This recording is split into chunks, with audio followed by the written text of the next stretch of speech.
What about the current homeowners who, like, these are the conversations I'm having a lot, because first they get the homeowner. It's like the homeowner renewal bill. If it goes up maybe $100 or $200, you kind of palate it and might not make a stink.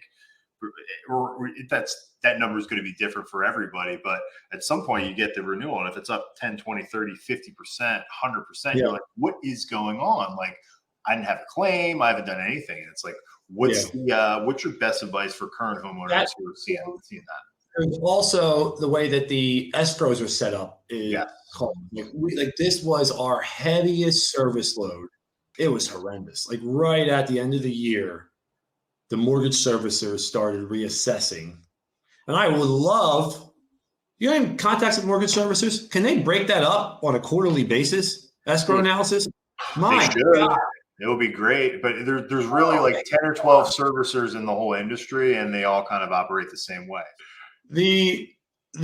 What people were feeling and what people are still feeling is the mortgage company pays your homeowners and they pay their taxes, your taxes, and then they take that and from your escrow account. And if there's a shortage, they have to make it up at some point and increase your payments. But a lot of times when your insurance goes up, and the double whammy is that you also have a lot of municipalities, their taxes are going up substantially.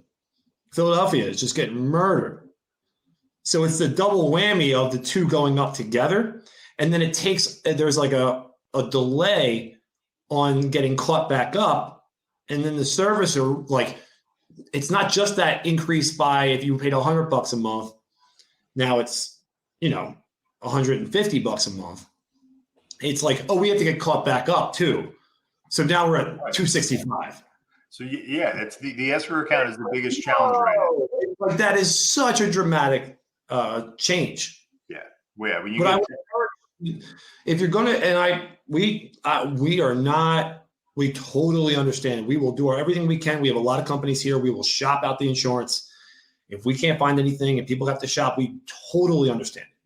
What I am nervous for people about is that immediate pain of your insurance going up will make someone do something hasty. And you'll call around and they never have, like a lot of times I try to explain this to new home buyers.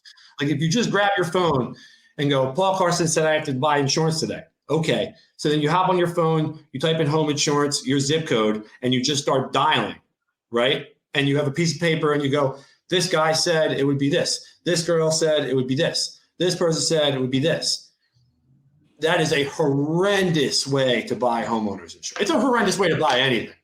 But you do that, now you put yourself in a situation where whoever was willing to sell you the most garbage policy is now going to look like it's the best option, right? And that can put, and not only that, you could go back to your current insurer, send it to them, and we tell people to do this all the time. Send it to us, and then we'll take it and we'll show you what we do if we were to do apples to apples.